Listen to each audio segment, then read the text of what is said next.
Welcome back to 101 Ways to Beat Depression. I'm Matt, and today we're going to be talking about another difficult thing to kick: caffeine, coffee, tea, caffeinated drinks. We probably all love them. We probably all have them every single day of our lives. But I'm afraid for some of us, and I will say some, this might not apply to you, caffeine can be a source of a lot of our anxiety and stress, and can even exacerbate depression. And you might not even be realizing it every time you take a sip of that coffee, that tea, whatever it is. And yes, it may feel like on this channel we are removing all these things that make us feel good or feel something. But the truth is, a lot of these things that make us feel good tend to have a negative. And what we want to do is we want to get rid of all these triggers. We want to get rid of all these things that actually do give us a negative after effect. And caffeine potentially could be one that is actually contributing to your mental health issues. Caffeine is actually wrongly seen as an antidepressant. Like many substances, it gives you an illusion of energy, euphoria, some kind of up.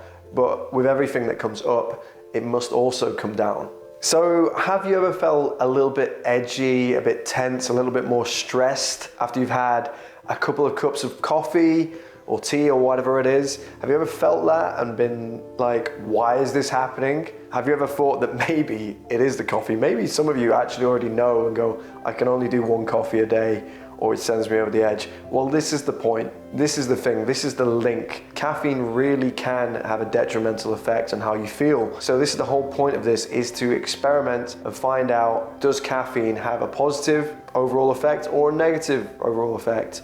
And that will be up to you to experiment and find out by cutting caffeine, which is the whole purpose of this video. We're going to reduce, we're going to cut it. We're going to see if caffeine is a trigger for any mental health issues that we have, or it's not going to be the be all end all of why we have depression, stress, or anxiety. But if it is something that's making it worse, why don't we get rid of it? Why don't we find out if that is a trigger to make things worse or better? Let's do the research, let's get our own data and find out. So what we want is a natural and healthy stimulation of the happy chemicals in our brain. That's what we should aspire to. We don't want to use substances to make us feel good. We want to generate those feelings ourselves by doing the right things, by doing things that actually stimulate and generate, like I said, those chemicals that make us feel good in a natural, healthy way.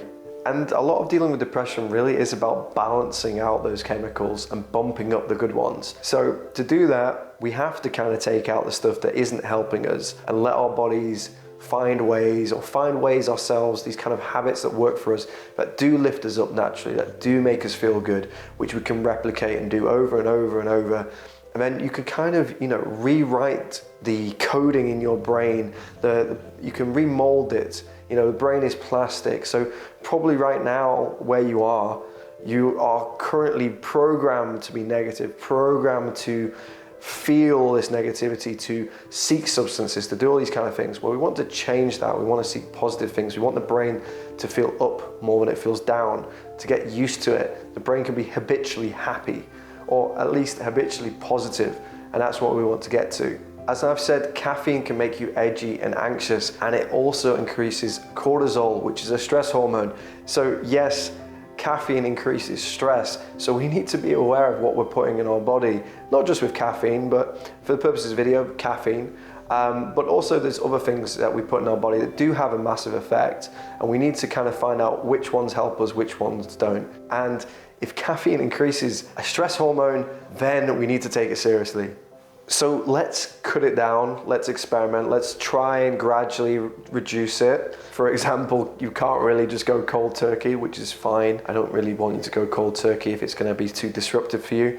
So just gradually reduce the amount of caffeine that you have per week, which is coffee, tea, whatever the beverage is. It could be energy drinks, anything like that.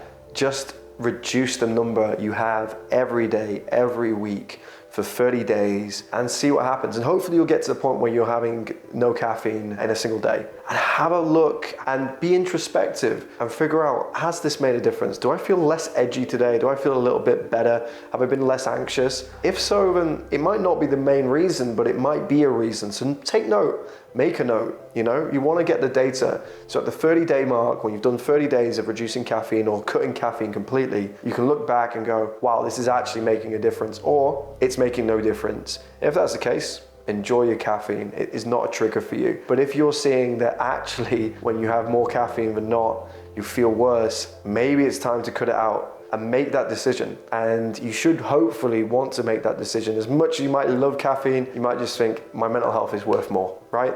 So that's all up to you, but you've got to do the experiment. You've got to get your own data. And congratulations, you've learned something about yourself, which is the whole point of this channel. We're learning about ourselves to help ourselves. So we really need to find out what are our triggers, what makes our mental health worse, what makes it better. And like I said, caffeine can be a trigger for some. It might not be for all, but you should all at least have a look into it and see what you get and see what the data is. See if it does make a difference or not. And this is the thing, when you know your triggers, you can take effective action to change them. So it's really important, like I keep stressing, for us to figure ourselves out to help ourselves. You are different, I am different, we both have different triggers, we both need different things. So let's experiment, let's find out. And like I said, it's not just caffeine. You can find a lot of things we ingest, take food for example, that actually can make us feel worse. And we just need to figure all these things out and cut them out and live just a more positive, happier life where we do not, you know, throw petrol on the bonfire, you know? So caffeine's one of those that we really need to take a good look at because it does affect a lot of people. So do the experiment, get your data, reflect, make a decision. Do I want to keep caffeine in my life? Do I want to cut it out completely? Do I just want to reduce it? You make that choice. But hopefully you will see, like I keep saying, whether it's a benefit or a bane to your mental health. And this is, like I say, a good kind of experiment to do, which you can then apply to other things in your life that you maybe consume. Maybe you're, you know, gluten intolerant. Who knows, you know, lactose intolerant. You don't know unless you try. And those things obviously can upset your body, upset your mind, and can cause a lot of negativity. And we want to cut all of that out. So do the experiment. Let's see what you get. You know, let me know as well in the comments what results you had, whether you found that reducing caffeine has helped, or maybe it hasn't. You know, you can let me know about that as well. So ultimately, let's give it a shot of decaf, for example. Anyway, I'm gonna leave it there. So please, if you could, like, comment, subscribe, share the video. Everything like that really helps the channel. I really appreciate it. If you want my ebook, 101 Ways to Beat Depression, it's on the website, link in the description, along with a link to Amazon where you can buy a hard copy book, and that has lots of nice little check sheets and checklists you can use. It's a completely practical guide. These videos are about talking. The book is about doing. So if you get that book, you'll be very happy to just kind of dive into it and get going. And it has a lot more material than what we've covered so far. So if you want that, it's there, it's available. And there's lots of other things on my website as well, so check that out. And yeah, thank you very much for watching as ever. Have a wonderful day, and I will see you in the next one. See you later. Bye.